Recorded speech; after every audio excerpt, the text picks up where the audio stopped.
మంది వల్ల 10,000 ఇండ్లు కాలనీలలో నీట మునుగుతున్నాయి.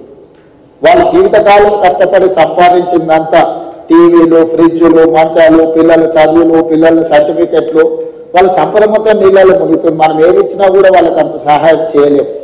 కాబట్టి దయచేసి ఈ విషయంలో అధికారులు స్పష్టతతో కూడుకున్న నిర్ణయాలు తీసుకొని ముందుకు వెళ్లాల్సిందే.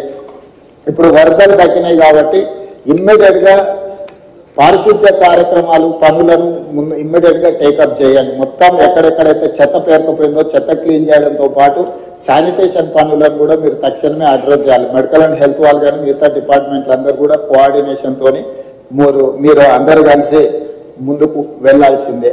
వీటన్నిటి రిలేటెడ్ ఏవైతే నివేదికలు ఉన్నాయో డిజాస్టర్ మేనేజ్మెంట్ కి ఎప్పటికప్పుడు మీరు నివేదికలు పంపించండి. అదేవిధంగా గతంలోనే ప్రభుత్వం జీవోలు ఇచ్చింది. మనుషులు చచ్చిపోతే ఎవరు చచ్చిపోయినా 5 లక్షల రూపాయల నష్టపరిహారం ఇవ్వడానికి ప్రభుత్వం నిర్ణయం తీసుకున్నది. ఎక్కడెక్కడైతే హ్యూమన్ లాస్ ఉందో వాటన్నిటిని కూడా రికార్డ్ చేసి పోలీస్ అధికారులకు కూడా కమిషనర్స్ అండ్ పోలీస్ డిపార్ట్మెంట్ కూడా నేను ఇన్స్ట్రక్షన్స్ ఇస్తున్నా. అట్లా పోయిన వాళ్ళందరినీ ఇమ్మీడియట్ గా ఎఫ్ఐఆర్ చేయండి. కొన్నిసార్లు ఆలస్యంగా వస్తారు. వాళ్ళు ఒకసారి ఫీల్డ్ వెరిఫికేషన్ చేసి ఎఫ్ఐఆర్లు కడితే ఇందులో వాళ్ళకి నష్టపరిహారం ఇవ్వాలంటే కూడా ఇవన్నీ అవసరం. మీరు ప్రొసీజరల్ యాక్సెస్ కూడా లేకుండా పోలీస్ అధికారులు కూడా వాళ్ళు ఎవరెవరు ఈ వరదలలో చనిపోయినో తక్షణమే వాళ్ళ వివరాలను సేకరించి ఎంబడే ఎఫ్ఐఆర్ కట్టి దానికి సంబంధించిన నివేదికలు ఇవ్వండి. అదేవిధంగా పశు సంపద ముఖ్యంగా మేకలు కానీ పశువులు కానీ, మేకలు ఇవి చచ్చిపోతే 5,000, ఆవులు బర్రెలు ఈ పెద్దవి ఏవైనా చచ్చిపోతే మనం 50,000 రూపాయలు ఇస్తున్నాం అంటున్నారు. సో 50,000 రూపాయలు ఇస్తున్నాం. వాటిని కూడా ఎంబడే అంచనా వేసి ఏ ఒక్కరికి కూడా ఇబ్బంది జరగకుండా చూడండి. పంట నష్టం జరిగిన ప్రాంతాలలో చాలా వరకు పత్తి, వరి, చేతికొచ్చిన పంట నష్టము ఇవన్నీ కూడా జరిగినాయి కాబట్టి ఎకరాకు 10,000 రూపాయలు మనం రైతులకు పంట నష్టపరిహారం కూడా ఇవ్వాలనుకుంటున్నాం. తక్షణమే ఆ నీట మునిగిన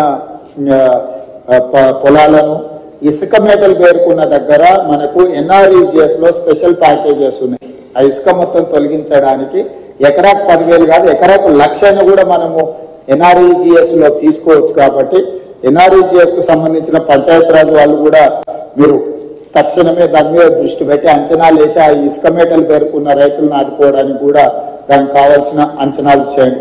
అదేవిధంగా ఇంట్లో మునిగిన వాళ్ళు, ఇంట్లో పోయిన వాళ్ళకు ప్రతి ఇంటికి మీరు అంచనా వేసి 15,000 రూపాయలు నష్టపరిహారం వాళ్ళకి ఇవ్వండి. అంటే ఇళ్లకి నీళ్లు వచ్చి వస్తువులు తడిచిపోయిన వాళ్ళకి ఏమి ఇచ్చినా మనం సహాయం చేయలేం కానీ కనీసం అట్లా పోయిన వాళ్ళకు ప్రతి ఇంటికి ఒక 15,000 రూపాయలు ఇవ్వడానికి అవసరమైన సహాయక చర్యలు చేపట్టండి.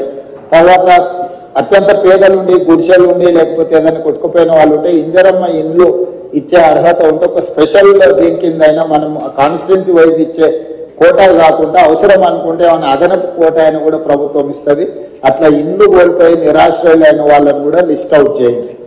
వాళ్ళకు కూడా మనం కొంతమేరకు ఇల్లు ఇవ్వగలిగితే ఇవ్వచ్చు. అదేవిధంగా ఇంతకుముందు వెళ్ళిన కాలనీలలో వాళ్ళు ఇళ్ల పట్టాలు, ఇళ్లకు సంబంధించిన అంశాలు కూడా చెప్పించారు. కలెక్టర్ గారు, లోకల్ మున్సిపల్ కమిషనర్ గారు ఫీల్డ్ విజిట్ చేసి ప్రభుత్వ భూమిలో ఆల్రెడీ పట్టాలు ఇచ్చుంటే వాళ్ళకి ఇల్లు ఎట్లు ఇవ్వాలి, పట్టాలే ఇవ్వకుండా ప్రభుత్వ భూమిలో వాళ్ళు ఇల్లు కట్టుకుంటే వాళ్ళకి పట్టాలు ఎట్లు ఇవ్వాలి. కొన్ని దగ్గరలో సికం ల్యాండ్లలో ఎంప్రూవ్ చేయను, చెరువులలో సికం ల్యాండ్లలో మనము పట్టాలు ఇవ్వడానికి కుదరదు. కాబట్టి ప్రత్యామ్నాయం ఏం చేయాలనో కూడా మీరు దాన్ని దృష్టిలో పెట్టుకొని చేసుకోవాలి. పర్టికులర్గా వరంగల్లో municipal and irrigation department coordination missing. Immediate గా ఇన్ఛార్జ్ మినిస్టర్ గారు, సంబంధిత అధికారులు, మున్సిపల్ అండ్ ఇరిగేషన్ మినిస్టర్, ఈ మున్సిపల్ అండ్ ఇరిగేషన్ అధికారులు కూర్చొని కాంప్రహెన్సివ్ గా హన్మకొండ అండ్ వరంగల్ మొత్తానికి మీరు కాంప్రహెన్సివ్ ప్లాన్ చేసుకోవాలి. Warangal outer ring road inside ఏదైతుందో కోర్ అర్బన్ వరంగల్ ఏదైతుందో కోర్ అర్బన్ వరంగల్ కి మీరు అండర్ గ్రౌండ్ డ్రైనేజ్ విషయంలో కానీ, రోడ్ల విషయంలో కానీ, మిగతా డెవలప్మెంటల్ ఇష్యూస్ లో కంప్లీట్ గా కాంప్రహెన్సివ్ ప్రణాళిక చేసుకోవాల్సింది. దీంట్లో భాగంగానే స్మార్ట్ సిటీలో మీకు కొన్ని నిధులు వచ్చినాయి. మీరు కొంత దూరం స్మార్ట్ సిటీలతో నిధులతో కట్టేసి అక్కడ వదిలేసేది. మీరు అట్లా వదలడం వల్ల ఇంకా పెద్ద సమస్యగా మారుతున్నారు. సో స్టేట్ గవర్నమెంట్ నుంచి అని ఏం కావాలో శ్రీదేవి గారు మీరు ఆ స్మార్ట్ సిటీలో చేయంగా మిగిలిన పనులు ఏం చేయాలనో కూడా దానికి ఒక నివేదిక తయారు చేయండి. మనం అవసరమైతే ప్రత్యేకంగా బడ్జెట్ ఇచ్చి వరంగల్ మీద ప్రత్యేకంగా ఫోకస్ పెడదాం. పనులు మాత్రం వదిలేయడానికి వీలు లేదు. స్మార్ట్ సిటీలో తెచ్చుకోగలిగిన తెచ్చుకోండి. బ్యాలెన్స్ వర్క్స్ ఏవైతున్నాయో ఖచ్చితంగా స్టేట్ గవర్నమెంట్ నుంచి మీరు ప్రపోజల్ చేయండి. Government is here to sanction all those ఏవైతే సమస్యలు ఉన్నాయో వాటికి సంబంధించి.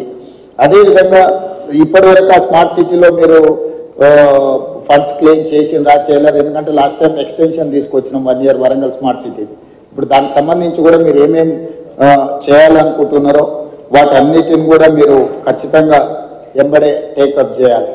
ఈ మీటింగ్ అయిన తర్వాత నేను ఫస్ట్ కలెక్టర్స్ రివ్యూ మీటింగ్ పెట్టుకొని డిపార్ట్మెంట్ హెడ్స్కి నేను సూచన ఏం చేస్తున్నా అంటే, head of the department, Panchayati Raj principal secretary, irrigation principal secretary, MAUD principal secretary, ఇక్కడ ఆల్మోస్ట్ అందరు ఉన్నారు.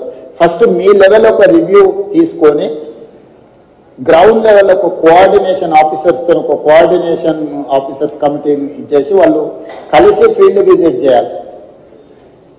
కలెక్టర్లను కూడా అందులో భాగం చేసి కలెక్టర్ల ద్వారా నివేదికలు తయారు చేస్తే మనం ఏం ఫండ్స్ ఇవ్వడానికి ఉంటుందో మనకు స్పష్టత వస్తుంది. మీరు ఒక నివేదిక తయారు చేసుకున్నాక ఏ జిల్లాకు ఆ జిల్లా, ఫర్ ఎగ్జాంపుల్ వరంగల్ జిల్లా, ఉమ్మడి వరంగల్ జిల్లా ఇన్ఛార్జ్ మంత్రిగా ప్రజాప్రతినిధుల అధికారులతో ఇమ్మీడియట్గా రివ్యూ తీసుకొని ఆ నివేదికలు తయారు చేస్తే గవర్నమెంట్ ఆఫ్ ఇండియా నుంచి ఫండ్స్ ఎట్లా తెచ్చుకోవాలా, స్టేట్ గవర్నమెంట్ నుంచి ఏం ఫండ్స్ ఇవ్వాలనేది రెండింటి మీద కూడా మేము క్లారిటీ ఇచ్చి దానికి కావాల్సిన నిధులు మంజూరు చేసే కార్యక్రమం తీసుకుంటాం.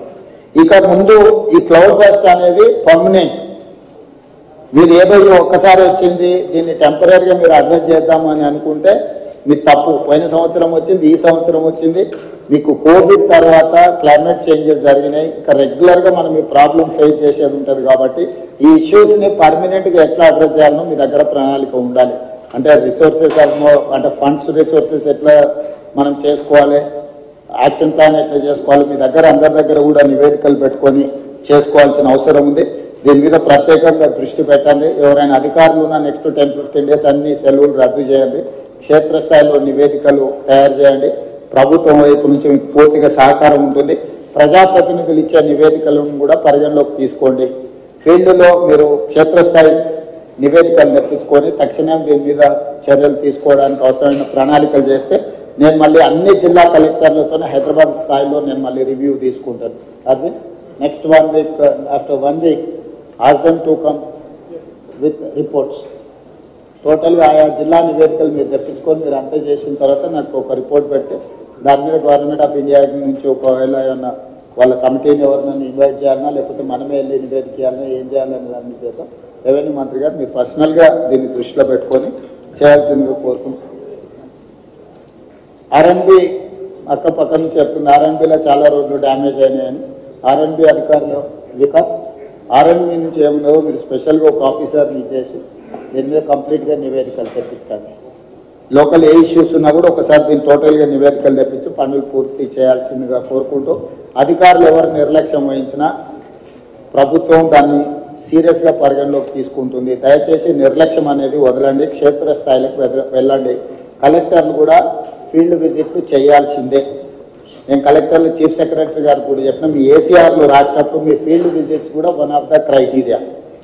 మీరు అనుకోవచ్చు ఫీల్డ్ విజిట్ చేయకపోతే ఎక్కువ అయితే ట్రాన్స్ఫర్ చేస్తారని. ట్రాన్స్ఫర్ చేయకుండా మీ వార్షిక నివేదికలలో కూడా మీరు ఎన్నిసార్లు ఫీల్డ్ విజిట్ చేసారు, ఎక్కడెక్కడికి వెళ్ళి ఎడ్యుకేషనల్ ఇన్స్టిట్యూట్స్ ఎన్ని చేసారు, డిజాస్టర్లో ఎన్ని అడ్రస్ చేసారు, అన్నిటిని కలిపి దాన్ని కూడా ఒక బెంచ్ మార్క్గా ప్రభుత్వం పరిగణిస్తుంది. దయచేసి ఈ అంశాలను అన్నిటిని కూడా దృష్టిలో పెట్టుకొని ఇప్పటివరకు బాగా పనిచేసిన అధికారులను అభినందిస్తూ, బాగా పనిచేయాల్సిన అధికారులకు సూచనలు చేస్తూ భవిష్యత్ కార్యాచరణని సిద్ధం చేసుకోండి అని తెలియజేస్తూ మీ అందరి దగ్గర సెలవు తీసుకుంటున్నా. ధన్యవాదాలు.